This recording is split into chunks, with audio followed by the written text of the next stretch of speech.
1 week, one lens through which to examine your life. So this week I thought we'd have a look at the Serenity Prayer through a Logotherapy lens. And for those of you who don't have a belief, I really don't think that matters. I think this is wisdom that crosses cultural and religious or even non-religious boundaries.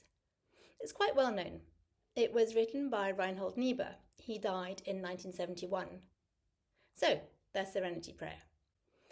God, grant me the serenity to accept the things I cannot change, the courage to change the things I can, and the wisdom to know the difference. Living one day at a time, enjoying one moment at a time, accepting hardships as the pathway to peace. Taking, as he did, the sinful world as it is, not as I would have it. Trusting that he will make all things right if I surrender to his will, that I may be reasonably happy in this life and supremely happy with him forever. So I think really it's the first half of it that I'm going to go through, because those parts don't depend on having any kind of belief. Also, we will cover the concepts of surrender and of happiness another week. What made me think of it was looking back to a time in my life when I suffered some medical trauma and negligence. The consequences were very serious and I was very angry about it. I wanted to make a complaint, so I did make a complaint, but actually it was all thrown back in my face. Basically, all that the medical staff did was to try to cover themselves in very obvious ways, but in ways that I couldn't argue with because it was just their word against mine. And they were clearly quite used to doing this and well prepared for it. I was thinking about it because just this week I came across someone who had a very similar experience to me. He had tried to make a complaint about medical negligence and had the same thing happen, and he was still very cut up about it. And this is in the context of being, someone who is suffering from cancer, and so already having quite a lot on his plate to deal with.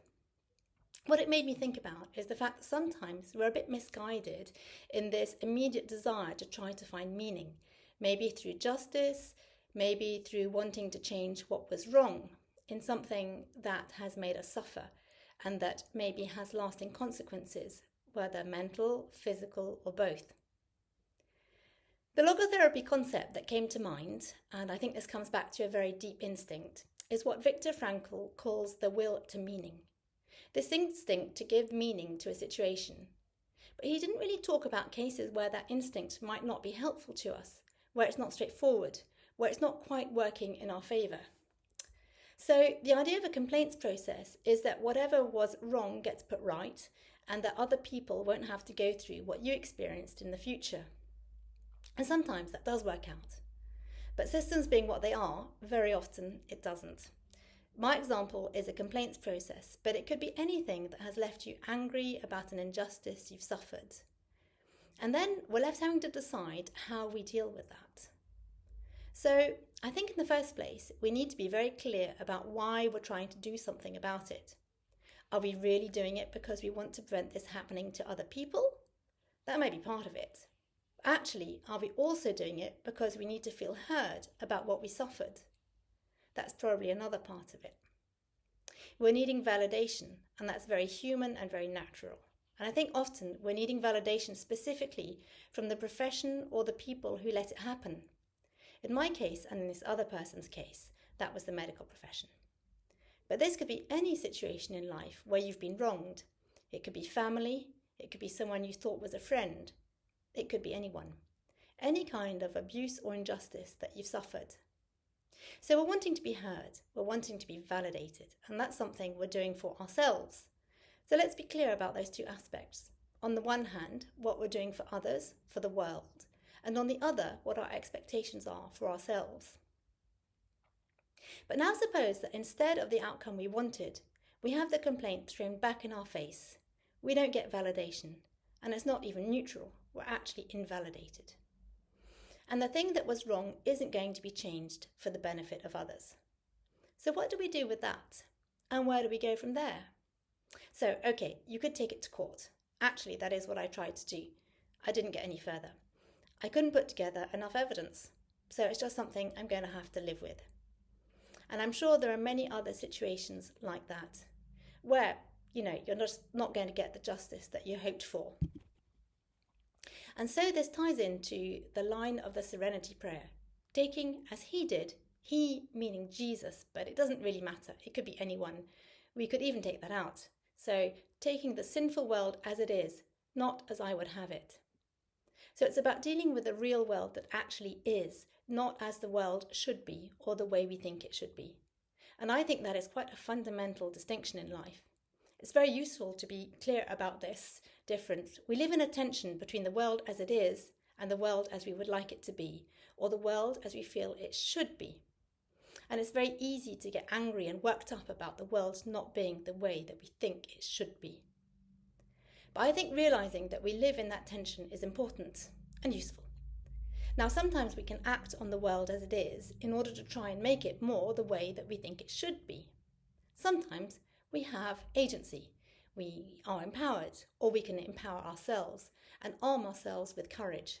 We can act, we can make a difference, and that is fantastic. So that would be, for example, if I had managed to be heard in my case, if I had managed to make a positive difference for people coming behind me so they didn't have to suffer the same way.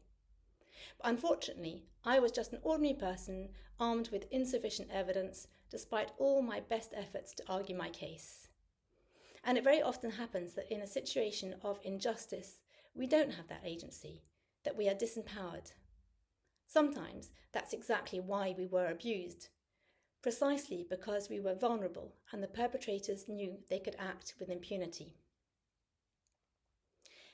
And that then takes us back to the Serenity Prayer.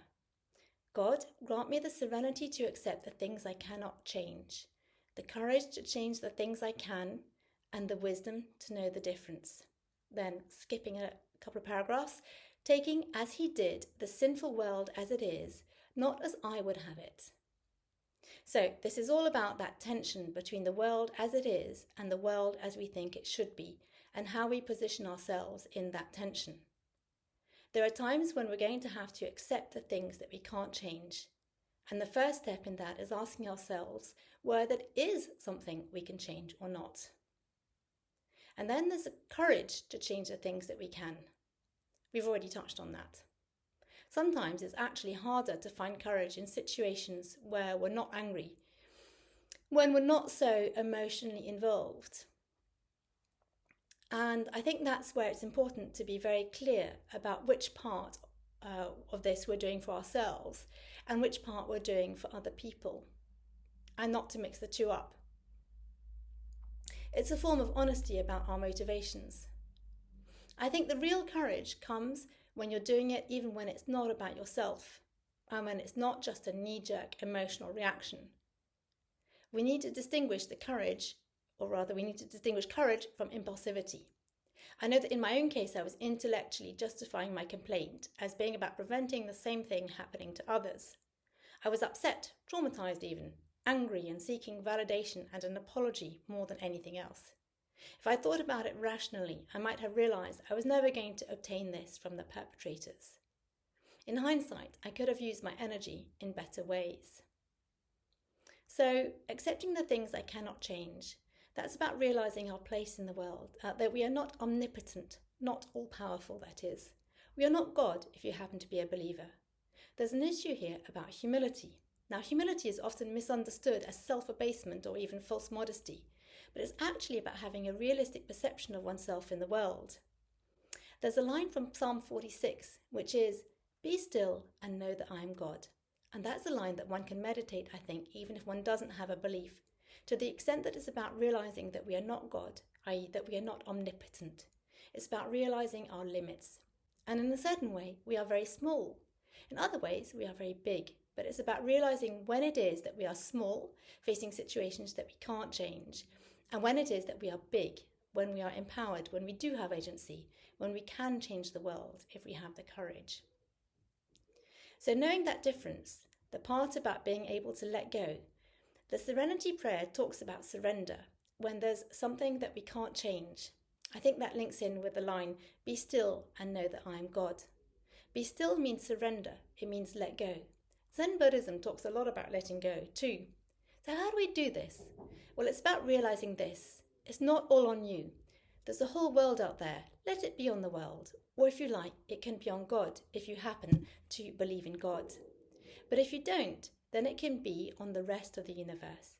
It's not all on your shoulders. Who are we anyway to think that we always have the power to make a difference? When we can't change something, leave it be. It might not be right. It might not be as we think the world should be. Let's recognise our limitations and consciously leave it be, embracing the world the best we can as it is, despite all its faults.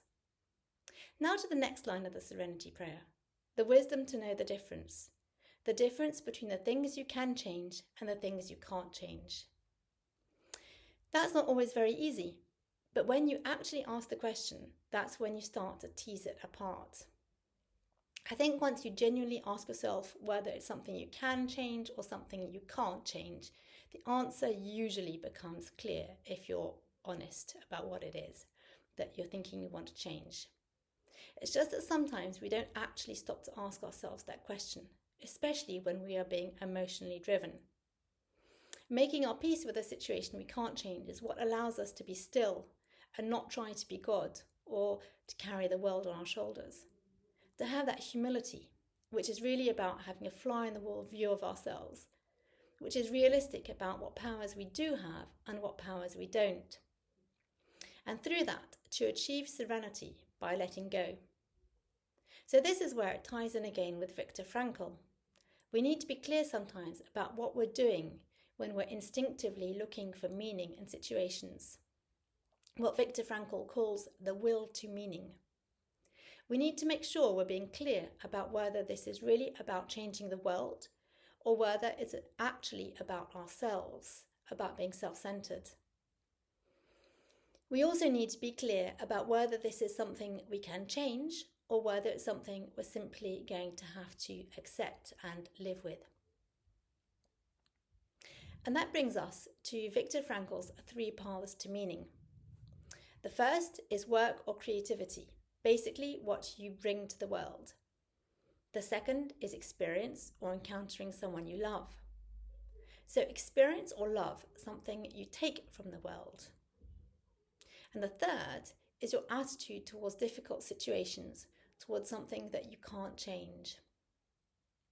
I'll just add as a parenthesis that if a difficult situation that you can change actually falls into the first path, it's something you bring to the world if you are able to change it. So there are some situations that we can't change, and we have to accept the suffering, the pain, the injustice. And there is meaning in our attitude, the attitude that we adopt towards the thing that we can't change, the thing that's making us suffer.